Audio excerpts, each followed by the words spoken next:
When I started, I had no ambitions to be a lettings owner. But then very, very quickly, I realized that the types of people I wanted to deal with, they didn't really exist in the market. You know, you've got a lettings consultant there are salespeople. Yeah. There are people. They will not last behind a computer all day. They'll get bored, they'll turn off, they'll switch off. You know, they need to be active and in front of other people. They're people persons. Yeah, you know? Salespeople aren't admin. No. If you don't have that as a process where the emergency line says, this isn't an emergency, please raise it via your standard maintenance processes, then all you're going to be doing as a company is picking up phone calls for non-emergencies and having arguments every 5 minutes. Hi everyone, just before we get going with today's podcast, just a quick announcement that our book is now live on Amazon. If you go and search for Financial Freedom at BDRR, you'll find a book that describes the mindset, strategies, systems that we've put together to deliver over 50 projects in 5 years. We launched it in 2025 and it went to number 1 in 3 separate categories on the bestseller list. So hopefully you'll find some real good value out of it. And just one more time, Financial Freedom, BDRR on Amazon. Yeah, the BDR evolution is changing the game. Well, that's the full fact. If you want to be picky. Yeah, go and find it.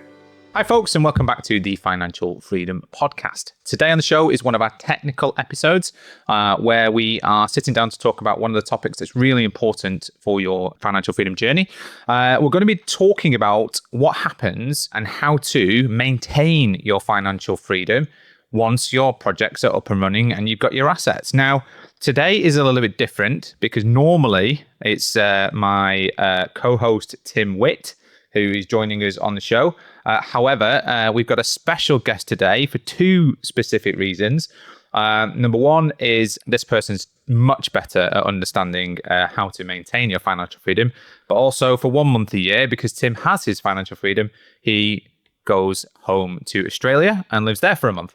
So I would like to issue a very, very exciting and warm welcome to Amber Chadwick. Hello, thank you for having me. Aussie for Aussie. Yes. Couldn't miss out on the accent, right? Yeah. So we've swapped out one Aussie for another Aussie, so it's another g'day. So Amber, do you want to just briefly introduce yourself, why you are here and what your sort of like position is in the market and why your expertise is being discussed today? Yeah, absolutely. So my name's Amber Chadwick. I am the co-director of Invest Multilet Property Management. We're a HMO specialist managing agency and we work all across Greater Manchester. So in terms of property management and lettings, it's kind of my forte. So yeah. And we're hitting, it's 2025, Christmas time when this is recorded. So we're hitting roughly about 400 tenants, roughly at the moment.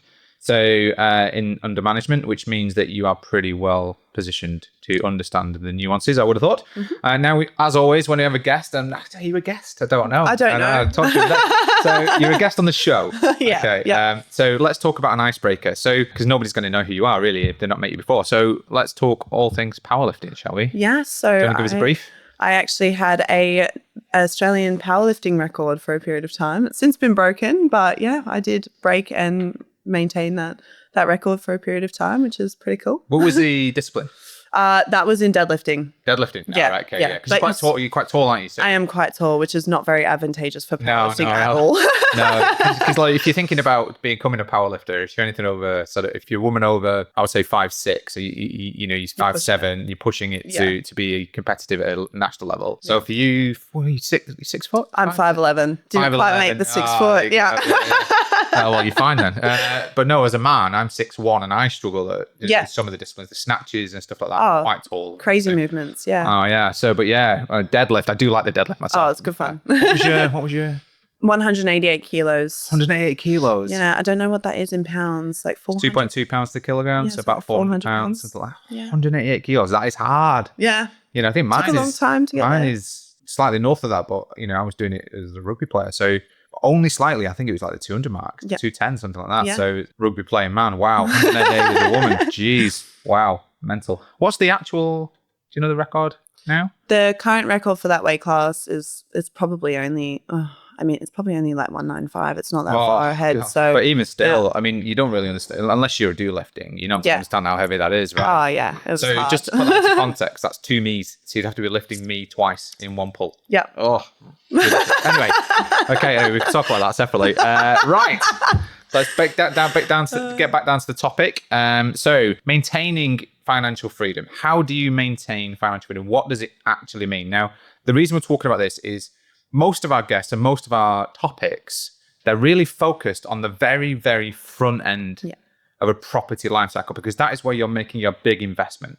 You're buying something and you may be developing something or renovating something, and it's huge amounts of money here. So you might be buying something for a couple $100,000, you might be spending a couple $100,000, and you're bringing this back to market. So it's no wonder that people really focus on this front end part. Certainly it comes across in our topics, but that might be 1 year of a 20-year life cycle that you own this asset. So the purchase and the project might be the initial priority, but it's the next bit, right? Well, that actually dictates the reality of your financial freedom. Will you get a return? Yeah. Will you get a return, and how much time and effort and energy does that actually take away from you? Right, yeah, because we ask a question in this podcast, which is, what is financial freedom? And often it comes back to time freedom, right? So, and then most of the people that we talk to are doing something. We talk about the wealth hierarchies. We talk about cash flow, profit, and assets. So people at the cash flow level, if you're doing cash flow and you're trying to do it reasonably quickly, most people are buying something which is sweating the assets, similar to what you manage, HMOs. The other one is service accommodation. Some of them are doing like multi-blocks of commercial, maybe multi-blocks of flats if you've got the cash. But the reality is they're at the cash flow level. So what that means is they're probably sweating an asset harder. And if you're doing HMOs, it's not necessarily... It's not exactly easy. Easy. No, not at all. But it can be time freeing for you. Yes. So what would you say when you're thinking about this very big upfront part?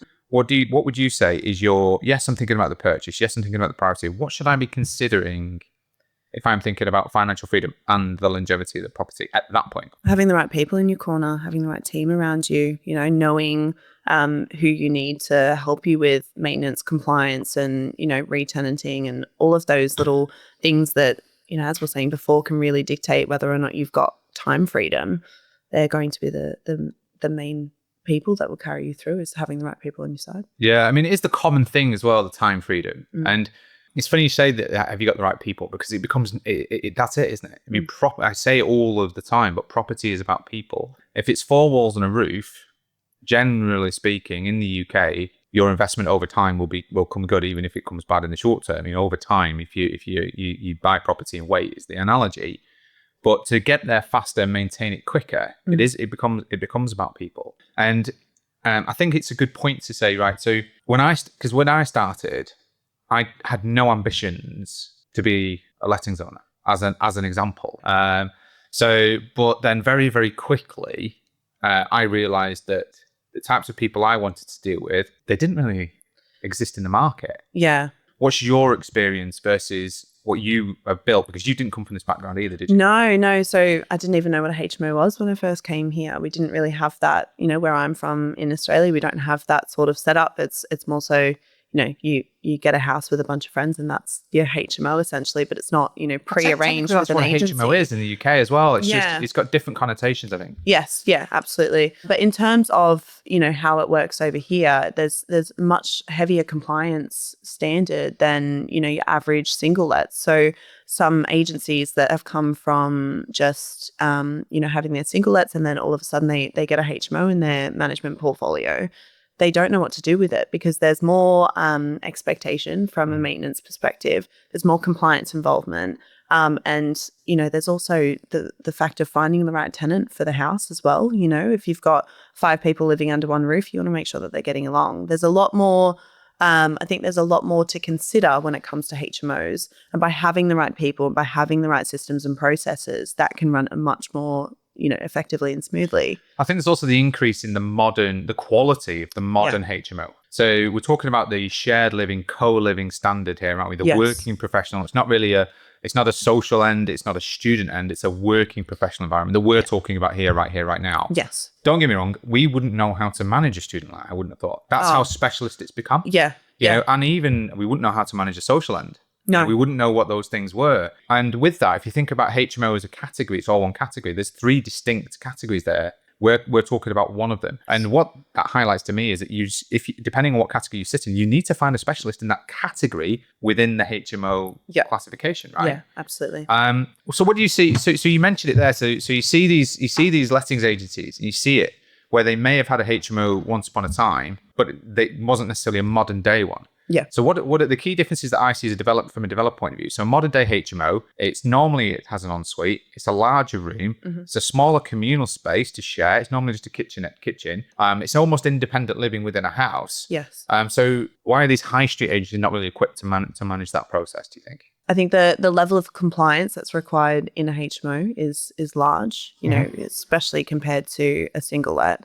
There's way more liability on the agency / the landlord. Having the right people in these homes, because at the end of the day, they are usually a little bit of a stepping stone for someone in terms of buying their own house or something like that. So the turnover can be higher than a higher street a single let, sorry. When you look at those things, it's having the right things in place to ensure that you can manage that. Yeah, I totally agree, because property is about people. It's from my perspective, the reason that we set it up was for two reasons. First and foremost, I was on the phone with a lettings agent, and the phrase, because I was saying, why is it taken? Why have we had a vacancy for 3 months? And their response was, it's just a HMO room. And I was thinking, what do you mean? I've spent hundreds of thousands of pounds developing this thing. We've never had, when we first let it out ourselves, we had 70 applications. Why are you not able to get these people through? Yeah. And you mentioned systems and processes, and quite often a single let process might be 2 to 3 months to get that person through the stage gates. HMO rooms are, like you said, is more transient. You don't want to be waiting 2 to 3 months. You've got to be much quicker at it. And the just a HMO room, I think that comes from, there was almost an attitude, there's 4 people paying your rent, what's the problem? Do you mean, why do you need that 5th person? But the modern HMO rooms are much more expensive to do. So your margins aren't protected if that's the attitude, right? Yeah, that can be the major difference. Yeah, I mean, void avoidance is huge, right? Within this space. Yeah. Okay, and that's the reason that we set it up then is key, isn't it? So you were, and I think it's important to say before you became the lettings director, you were working with us on the projects as well. You're executive assistant to our business, so you knew the insides. Did everything. You're a do everything type person, yeah. It's a natural choice to take the business on. But you saw it from front end to back end, and all of the different challenges that somebody goes through to develop something, to then letting it out, and the importance of that. So I think you've got a unique view. I think. Oh, it was such an incredible experience being able to have such a wide range of just seeing everything that goes into it was incredible. It's amazing. And even so there are other specialist companies, because we're not talking about high street agencies. Yes. There are specialist companies out there. But again, and one of the critical pathways, because we went to a specialist agency in Greater Manchester, I'm not going to name them because that's unfair, because we were worried about the high street agencies. Because when we first did ours, we didn't know either that a specialist existed, as an example. So we went to this specialist, and even then, the question that I asked them was, how do you differentiate as a specialist between HMO and single let? And what are the key differences? And again, all that came back to me was, we are compliant. So it was about compliance again. Now, I'm a sales guy, right? Compliance is you have to do it. Should be the standard. It's the standard, right? So what are the key differences that you instill in your team to help people maintain their financial freedom, void avoidance, and Yeah, I mean, from a lettings perspective, it starts from day dot. As soon as you find out that room is coming available or going to be vacant, you market the property straight away. We do outreach. It's, from that front end, we are straight on it. And we are promoting that property as much as possible, getting inquiries, getting people through the door. We've got an excellent viewing process with, we've got our Philippines team, our offshore team. So they're amazing at responding to inquiries quickly. We've got, 7-day-a-week coverage. So by the time your average agency has responded, say, for example, someone inquires on a Friday afternoon, they're off until Monday. We've already responded and booked that person in for a viewing, and they've taken our room just because they've gotten in quicker. Yeah. People's attention spans are very short these days. You need to be on it. So we've got high coverage. We've got a large support team, which are incredible. We've got, marketing coordinators, and, we've got that first response team, which makes such a big difference. You mentioned a first response team, and you touched on Philippines. I'm going to dive into that because people won't understand that. So, you're letting agents offshore. No, they're not. No, they're not. So we're going to talk about it, and I'm going to give it the phrase speed of implementation, because that is all pointing towards the differential here. So I'm a sales guy. It's about speed of implementation. Massive. Everything to do with sales is you have to take advantage of the opportunity in front of you. So talk to me in those contexts. So why do we have... So, and again, I saw another specialist lettings agency I saw Literally this. marketing. Sent Yeah. me a letter saying, we advertising, we don't use third party or offshore people. And I'm like, that's a negative, surely. So Yeah. tell me about why it's positive. It's a positive because we've got larger range of working hours. So obviously having people living on the other side of the world means that we've got a little bit of a larger range in terms of coverage. So What do they do? we've got in terms of our first responders, do you mean? Yeah. So they specifically respond to inquiries on Spare Room and Open Rent, all of our marketing platforms. And then we've also got them responding to maintenance tasks on our main CRM, which our tenants put forward. So tenants feel more seen and heard on the back end. And then, in terms of inquiries, we've got that speed of implementation. And we can get to them quicker than most agencies. And it means that we're getting those people booked in and through the door before you've even had a chance to blink on a Monday morning. And then how does that coordinate? Because obviously they're not going to be showing people property, right? Yes, no, absolutely not. So they just respond to the messages. Anything in terms of, a personalized message or a follow-up post viewing, that is done by our lettings agents. But we've got 3 lettings consultants that work with us, and we've got 6 days a week of lettings coverage as well. So it's fantastic. We do find Sundays don't really work for lettings anyways. Usually people will dawdle a little bit more on a Sunday, whereas a lot of cancellations on Sundays. Isn't massive amount of cancellations. It's just not effective. It's not a good use of time. Whereas, if you go a Monday lunchtime viewing, someone's taking time out of their day to go view that house. They're already 1 foot in the door, as opposed to a Sunday. They're a little bit like, oh, come have a look. There's more urgency when it comes to midweek viewings. And the key for me is that one of the key problems that I was being told was, we get so many applications. And I was thinking to myself, well, surely that's a positive, but I guess it's also a negative, because if you get lots and lots of applications, and if those applications are irrelevant, then your team are just wasting their time, right? Yes. They're not able to get through that point. So this whole first responder was such a good process. Yes. Because you've got people who their only job is to make sure that the people who are going to be doing the viewings and the quality checks and all that kind of stuff are only getting the right type of tenant to do that process with, right? Yeah. So as an example, I saw one of our most recent projects that went live, and we had 196 inquiries in a 72-hour period. And I was thinking to myself, can you imagine if that was one consultant's job? They'd be there all day. You'd be there all day. You'd be overwhelmed. You wouldn't know where to start. They wouldn't be able to leave the house and go to a viewing because they've been sat responding to inquiries all day. Exactly. So this speed of implementation is massive, isn't it? Oh, it's huge. And the pre-qualification process that our first responders follow is what makes such a difference in terms of, you've got a lettings consultant they're our salespeople. Yeah. They're our people. They will not last behind a computer all day. They'll get bored. They'll turn off. They'll switch off. They need to be active and in front of other people. They're people persons. Yeah, our salespeople aren't admin. No, and they shouldn't be doing it. They've got 196 people to get through. Yeah.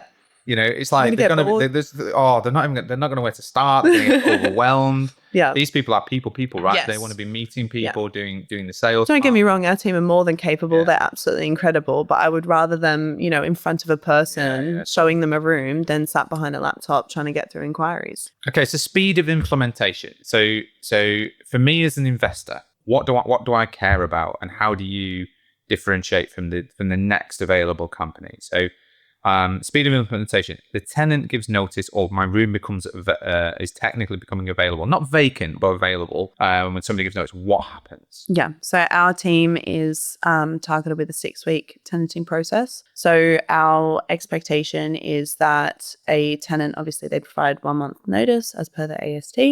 And then we will get to work straight away, obviously. And from there, we will allow about a 3 to 4 day turnover window from date of the tenant moving out to the next tenant moving in, just for any maintenance, or, we need to obviously perform our checkout inventory, but any maintenance or any cleaning that needs to be done so it's ready for the next person. But 6 weeks is our target. That's our expectation for our team. So we're looking at a 6-week time frame. That sounds, so my void period as an investor, I'm thinking 2 weeks maximum void. So if I was a clever investor, I'd be thinking, well, if someone gives notice and if someone moves out on the 5th of the month and someone moves in 2 weeks later, then I'm still getting the rent for that month. Yes. Right. Technically, there's a void, but technically I'm getting the rent for that month. But that seems like good to me, in terms of like less than 2 weeks, especially if there's a changeover period. But my concern is that's all well and good in terms of thinking about, well, that's what they want to target. But what happens at 6 weeks and 1 day? So that's what we call our pink room process. So we immediately, that room becomes our priority, and we will offer more flexible viewings. We'll become, and any applicant becomes more precious, and we really like to almost treat that as like a VIP room. Yeah, we'll put forward anything and everything that we can to make sure that we get that filled as soon as possible. It's interesting because, people don't really understand that these priorities are absolute. So, for example, I've seen it happen. So if you've got 3 viewings on a Saturday morning, which I've seen happen, which is for a room that's been on the market for like 6 days, as an example, but it's been so popular that people are coming through, and then 1 applicant has come through for a pink room.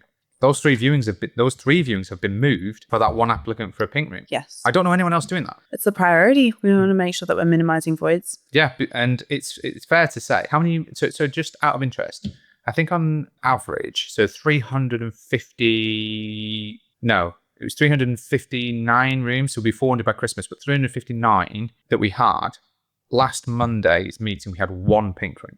Yes. Okay, so 1 room that was over. Okay, and that was because. We'll talk about this. That was because people need to know about it. A tenant that was going through referencing dropped out. Yes. Now, that, so as an investor, frustrating. is your worst case scenario, isn't it? Yeah. Because if you think about it, you've done all these good processes. You've got 6 weeks of tenanting. You find the right tenant, and then you start referencing, right? We're going to move on to referencing and tenant quality in a minute. But that referencing process, they paid a holding deposit. They're taking the room. They may even pass referencing like this tenant did. Yeah. And then they pulled out. It's 2 days crazy before to me as well. Why would you do that? Due to move in. Yeah. So as an investor, that's the worst case scenario. And for me, maintaining financial freedom, what I need to know at that point is that the agency are going to really prioritize that room and property, because these things happen. How do you prepare for that? You can't really, can you? So speed of implementation. So we've got the 6-week process, then a pink room process. I don't know any other agencies doing this. So when someone says to me, what's the difference in yours? Void avoidance. Yeah. And that's it. But that's only the front end. Okay. We've also got to think about the tenant and the quality. So that's really next in the process. So it's all good, getting people who want to, we were racing towards a 6-week time frame, all the sales pressure, but it then becomes about something separate, doesn't it? So why don't you tell me about... Well, I mean, at the end of the day, void avoidance also includes tenant quality. If you've got high quality tenants, especially living in a shared house where they're all, sharing a communal area, that is part of your void avoidance, making sure that you've got the right people. And sometimes it is worth turning away an applicant that just, is a bit weird or, is a bit weird. I love that. Maybe not a bit weird, but, they're giving a strange presentation of themselves, and potentially they are a little bit more susceptible to raising silly maintenance issues, or being a bit of a pain in the house, really, which we unfortunately have had, and we're currently going through an antisocial behaviour eviction process at the moment, and these things do slip through the cracks. You can't control them. That's the beautiful thing about people, but also the ugly thing about people is sometimes you just can't pick them. But obviously having a strong tenanting process and vetting process means that we do really prioritize having the right people in our homes and making sure that we've got good quality tenants. And then our vetting process as well is quite strict. It's funny because I reckon I can name 3 tenants at the moment. Oh, could give you at least 50. You could, but that just goes to show, because I'm obviously an internal client and obviously the owner of the business, but I can name 3 tenants, man, and it's never for good reasons. No. So out of 359 current tenants, I can name 3. Yep. So less than 1%. And normally it's just a little bit of rent arrears or those kind of issues.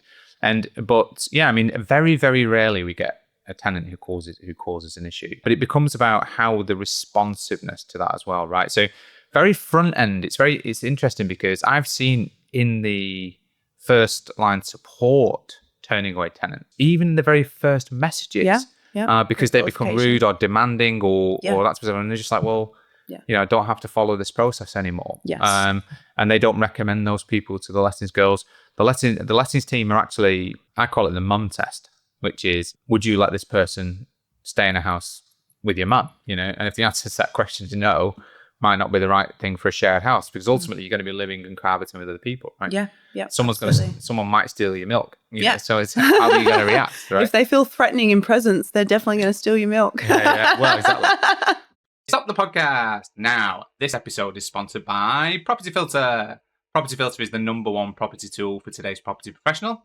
It brings in all the data points and sources from all the property portals and auction sites into one convenient place.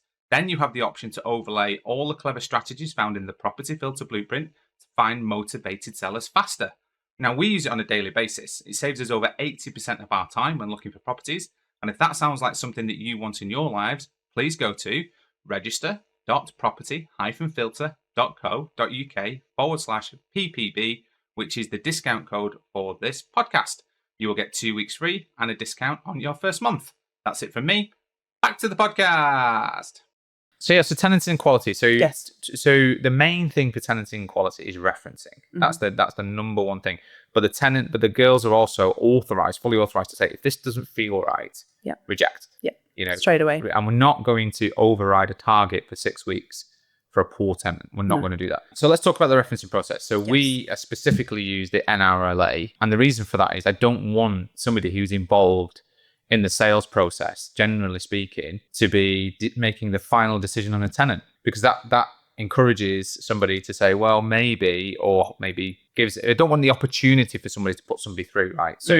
So what's your take on that? Well, how do you view that as a third party? Why do we use a third party? Yeah, I think it needs to be black and white. It shouldn't be a grey area thing. Either they meet affordability or they don't. We don't want emotional bias towards any tenants. And I think, if they don't meet affordability, then it's working with that tenant and how we can get them through referencing, either providing a UK-based guarantor, or we work with a guarantor company as well, so that if they don't have a guarantor option, we do have a fair amount of people coming from overseas, myself included. When I moved over here, I didn't have a guarantor. And just getting them set up in the best way possible. I think there's also a viewpoint, isn't there, which is depending on the profession or depending on the background of the individual.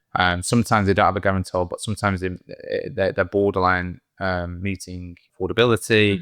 But then you look at the professionalism of the job they do, or they're a graduate or something like that, and you just think, well, chances are that person isn't going to want to get into a bad credit environment or any of that type of stuff. But the important point at that point, it becomes the landlord's decision, right? Absolutely. The ultimate decision comes down to the landlord. Yeah. So if the referencing all passes as it's golden, then there's no real reason for alarm. So if the girls have made the decision that this person's okay, the lettings team, and the referencing says, yeah, we agree, we're going to let that person generally, recommend that person as a tenancy for the landlord, right? Yeah, absolutely. So then it becomes about the quality of the onboarding and protecting that financial freedom for the landlord. Yeah. And this is the point where it no longer becomes about lettings. It becomes about maintaining what is given to that tenant from the start to the end. What's the most important thing when somebody moves into a room and somebody moves out of a room? What is the most important thing? I mean, in terms of from the tenant's perspective, it's the experience. So ensuring, and this is something that we're working on at the moment, we're calling it our Disney effect. Disneying onboarding processes. Yeah, so really making tenants feel welcome and heard and seen in the property. But your maintenance is so important. If there is an issue, it's if you've got someone that's moved in from overseas and they've submitted an issue and they don't hear back from, Friday through to Monday or even Tuesday, they're going to feel, like they don't have options. And it's because we live in an instant world, right? Yes. So a lot of younger generations, they won't have had to learn necessarily a patience to, the company's not open till Monday. It doesn't really exist anymore. Everything's instant these days. So I'm a landlord and I have a new tenant joining a property. What is the most important thing to me at the time of check-in and check-out? What is the most important thing? Your inventory is so important. So as soon as you've got a tenant moving in, either same day or day before, we'll perform our check-in inventory, and then that's held and maintained throughout the duration of the tenancy. And so let's talk about that then. So why is it so important from a check-in and check-out perspective? So a tenant moves into a property. If I don't have a check-in inventory and I check out and there's a maintenance problem, what happens? Well, there's no liability for the tenant. So then the landlord has to pay for it. So from that perspective, if we've got a clear, black and white, they've signed it. Yeah. And then at the end of their tenancy, they've signed this one again.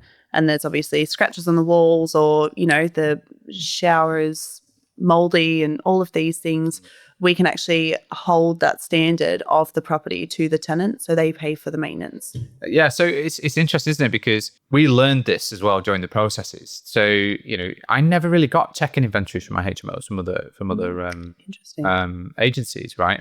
They just moved in. Your tenants moved in, and of course, how do I prove it otherwise? So if let's say tenant puts, we've had tenants put posters on walls and stuff like that. It's taken off, feature wall paint and stuff like that. I've had to pay £450 to repaint that wall, right? So because it's a feature wall, it's got special type of paint. If I don't have my check-in inventory and that checkout inventory or checkout inventory, and then or we only pick it up in a general maintenance. Yeah, there's no inspection, evidence that the tenant caused that damage. Yeah, they could just turn around and say, well, it was already there, right? It was already there. So those, the fact that isn't a standard process, It's crazy. and quite often it's extra chargeable process as well and especially with the single let agencies, they're used to charging separate fees for check-in and check-out, which I thought should be the standard. It should be the standard, surely, because it's the most critical thing. And with that comes fair wear and tear, right? So fair wear and tear. What do you think is fair wear and tear? And I'll give you my view.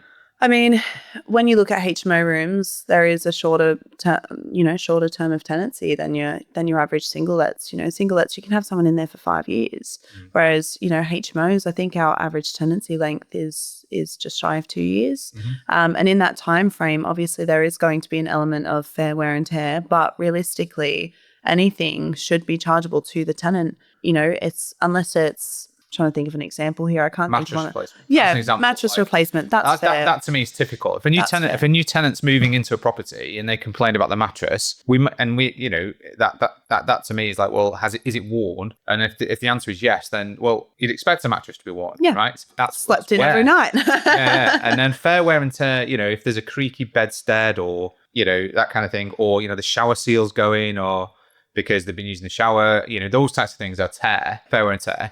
If someone's, nailed stuff into walls, that's not wear and tear. No. It's a deliberate act. Yeah. If someone's turned, and you mentioned mold actually. So mold's a very interesting one in my book. So black mold, as an example, or mold in general, is not. It's like, it's the landlord's responsibility. It is. Yes. But only if it's caused by the property. Yes. Right. If the extractor fans are on and you're in your adequate, think about bathrooms, and quite a lot of times we've got ensuite bathrooms that don't have windows. Yeah. So extractor fans need to be on, and obviously with our routine inspections that we do every 3 months, we ensure that these are actually being checked. Yep. So that mold avoidance is there. It's really interesting because a midterm inspection for a HMO room, inspecting things like, and I know we're being a bit HMO specialist here, but it's not necessarily relevant, but it's also relevant to single lets. If you have a bathroom and you have an extractor fan, and that extractor fan is A, not working, or B, and hasn't been reported, by the way, or B has been turned off at source, then it's going to cause black mold. That is because either the tenant's not reported it or they've turned the fan off. That isn't a landlord responsibility, in my opinion. And that's one of the most typical things, by the way, that comes up on an inspection, some black mold and the extractor fan's off. That's almost one of the most typical things that comes up in inspection. And the reason for that is because the circulation and ventilation has been removed and or it hasn't been reported. And the reason for that is you turn them on, they're noisy. Yes. So you want light at night or any that kind of thing, and you're using the bathroom or you just don't want the noise or whatever, then, they get turned off. It's really, and I know it's a very specialist item, but it is a problem. It is a huge thing. Yeah. So as an example, when I've seen recently, normally our cost for a tenant changeover to a landlord is £0. That's the normal standard practice. And also cleanliness, right? Cleanliness. If you document the cleanliness on moving in as professional standard, the cleanliness on moving out needs to be professional standard. Yep. Right. Majority of the time we're charging a clean to a deposit. It's most of the time. Yeah. It's not maintained to that standard. And the thing about that is it's not maintained to that standard, but we also notify them, right? We say, look, this is the standard. Do you want a cleaner to come in and do it for you? Yes. And try and give it a cheaper version, which is cheaper than say, yes, please do that, than just having to book an emergency cleaner. Yeah. Because we've only got that 4-day window to turn over the room. Yeah, if it's planned in, great. But sometimes, and there has been occasion where a tenant has actually had their property cleaned properly. That's perfect for us because we don't have to do anything. But you've got to also imagine that if you're moving into a HMO room, you expect what your expectation on turn up is you're going to turn up. You want it to be that standard. When you moved in, it was that standard. The next tenant moves in, it wants to be that standard. Yeah. That's not fair wear and tear. That's a cleanliness issue. That's different. It's not a maintenance point. And you're not going to get that if you don't do you check out inventories, right? No, exactly. You know, how are you going to pick up on How are you this? going to know? And we've had it where, when our system breaks down for any reason, or, we get something wrong and the tenant moves in and we for some reason, maybe we've been too quick on tenanting. Maybe we've allowed someone to move in faster. Causes problems, right? Well, it's only a process that we followed over the last year. I think before that we were a little bit more, lax with that. Yeah, we would, we would have and it would cause us more issues than anything. If we did do a 1 day in, 1 day out, it's a nightmare. Yeah, right. Such a nightmare. and that's why we've come up with this Disney idea as well, which is because obviously we've got the Renters Reform Act coming through as well at the moment. So we've got another session on that, another podcast on that specifically. So we're not going to discuss it here. But one of the challenges I see is the 2-month notice period. Yes. It's a positive and a benefit, but it's also a negative and a curse, right? Yes. But for me, the negative part comes mainly if that person has a bad journey at the start, tenanting. So if somebody moves in and is stressed out immediately, either they've not been introduced to the house or, which again is not a single, a company doing single lets wouldn't do. If they don't understand what the expectations are, if they don't know how to move in, if they don't know how to get their keys, they don't know how to, and then they arrive and their room's a mess. Yeah. What a horrible experience. Yeah. And you're going to be like, oh, this isn't for me. If you start something badly, it tends to end badly, right? Yeah. Yep. So you would be expecting immediate notices. This isn't what I signed up for. This isn't what I bought. That kind of stuff. Yeah, especially when it is changing to 2 months notice from day of move-in. It'll happen straight away if it's a poor experience. Yeah, but at the same time, 2 months notice gives us 10 weeks, not 8 weeks. Which is even better for us. Yeah. So that gives us 10 weeks to let, which is great. So maintenance. So talk to me about that then. So obviously you mentioned midterm inspections, maintenance and responsiveness. Talk to me about expectation management and also, what good looks like. Yeah, so for us, we send an initial message to each tenant once the task is raised. This is sent, within a few hours, really. Unless it's raised late at night, it'll be next morning. But we do have our emergency out of hours phone line as well for real emergencies. But in terms of our general maintenance issues, we'll aim to get back to that task within 72 hours. That's what good looks like for us. Unless it is a complete cosmetic issue, there's a scratch on my wall. Okay, that's done on the next visit to save landlords call out fees and call out costs. Yeah. And it's a key point, isn't it? Because you've got a variance of tasks, haven't you?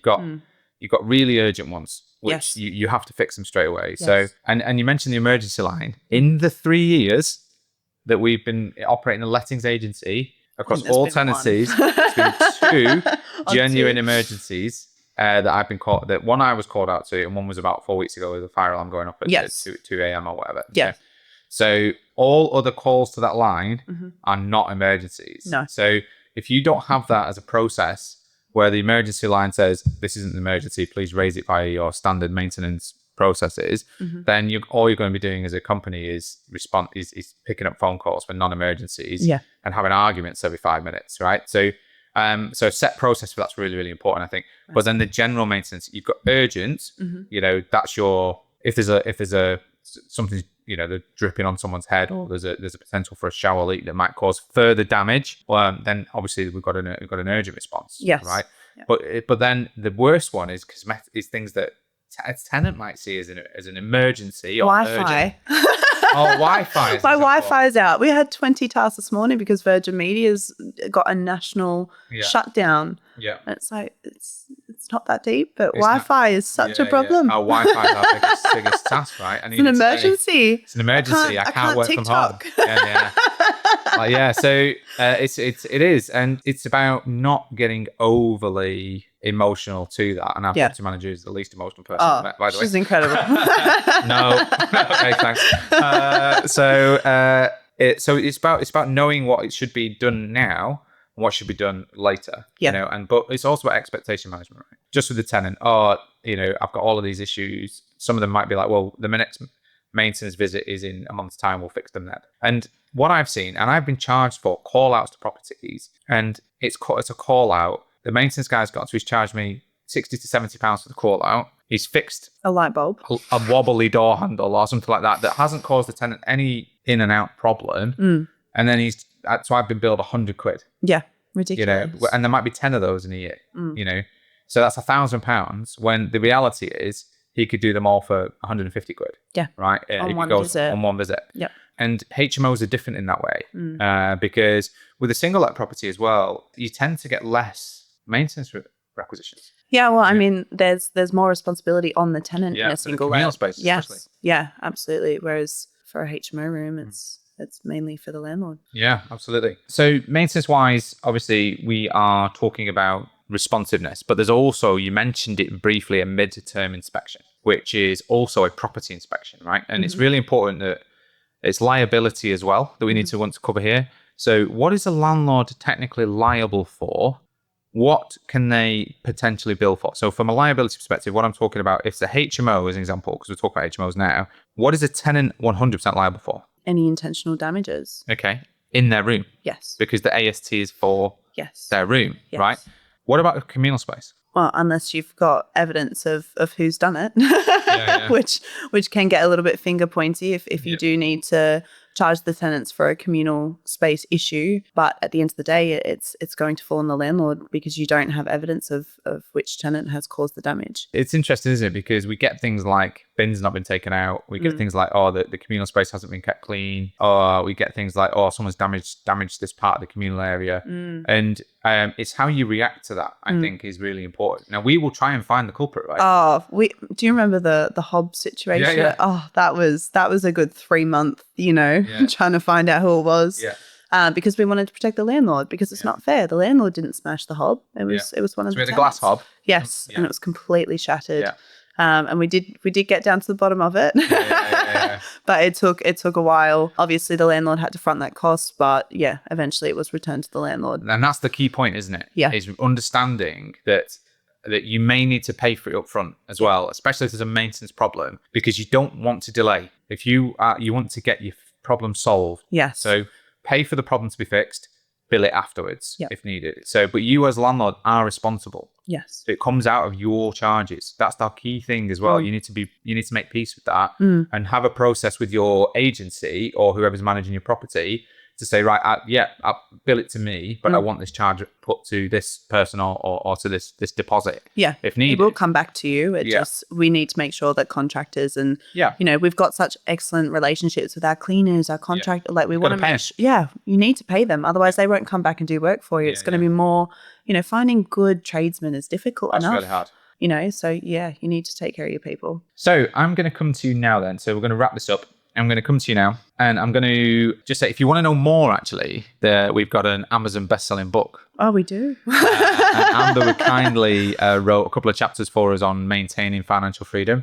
The book's called Financial Freedom. If you search for Financial Freedom at BDRR, search for that on Amazon, you'll find it. And it's about the buy, development, rent refinance method. And the evolution of that from BRRR. It is a project book, so it's a project how to manage your projects and how to maintain your financial freedom. So it's a technical book. There's a bit of purpose and strategy in there thrown in. But I'm going to come to you now for some top tips. So top tips for anybody wanting to maintain their financial freedom. I think your team is going to make the biggest difference. Having the right people behind you, the right systems, the right processes. That's what is going to be the difference between a financial burden and financial freedom. If you've got those people behind you, you're not going to be as stressed. And let me tell you, HMOs can be noisy. They can be very noisy investments, but if you have the right people behind you, you'll be absolutely fine. Yeah, absolutely. And, obviously we set the lettings agency up. I resolve things to all people for the first 6 months. It is noisy, especially when you get a lot of rooms coming through. And now I get very, very few, It's me instead. Yeah. And even then, though, your team are managing most of those elements. My team's incredible. Properties people. So that's good tip. Anything else? What about how to choose a good agency? What questions would you be asking them? Because obviously we're only Greater Manchester, so you can't all work with us, unfortunately. Yes. I think, going back to what you were saying before, if they recommend, if they use compliance as a selling point, I think that's a bit of a red flag in my opinion. That should just be the standard. But ask people that work with them, ask for some due diligence. That's hard to say. Due diligence. I struggle all the time, yeah.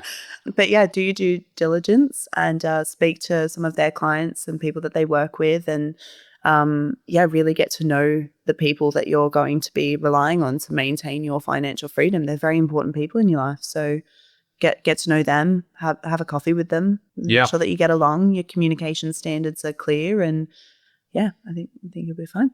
Yeah, and if it was me, I would want to know the tenanting process. Yes. How quickly they're going to be reactive to these things. And void avoidance. How can they tell me about their void avoidance? And it's a good question, because if I said to you, tell me about your void avoidance, you go, all right, so we've got 6-week tenancy process, we've got quick reactive maintenance, we're Disneyfying our onboarding processes, all void avoidance tasks. If they can't answer that question, then they're not thinking about it. No. And that's the critical path, isn't it? Yeah. Any final thoughts? No, I don't think so. All I feel good? like we've covered. Yeah, I think we've covered everything. I think we've covered everything there. So if you want to get in touch with Amber, you can get in touch with Amber through the invest-prop website. You're also on media. I'm on LinkedIn. LinkedIn. Amber Chadwick. Amber Chadwick. Cool. All right. So if you want to get in touch with Amber, you got any questions on how to maintain your financial freedom, please do so. Please read the book. And thank you very much, Amber. Thank you. Very good. Thanks for And we'll having me. catch you next one. That's all for Financial Freedom Podcast. I hope you enjoyed that, and we will see you next time. Bye for now. Bye. Thank you once again for joining us on the Financial Freedom Podcast, sponsored by us at Property Portfolio Building. If you want to get in touch with us about today's podcast or any of the learning topics that we've gone through today, you can email us at podcast@invest-prop.co.uk or get in touch with us with whichever your social media platform of choice is. If you think you would add value to us as a guest on this podcast, you can please get in touch and let us know what you would be able to talk to us about. Other than that, we wish you well on your financial freedom journeys. And once again, thank you for joining us, and we'll see you on the next one.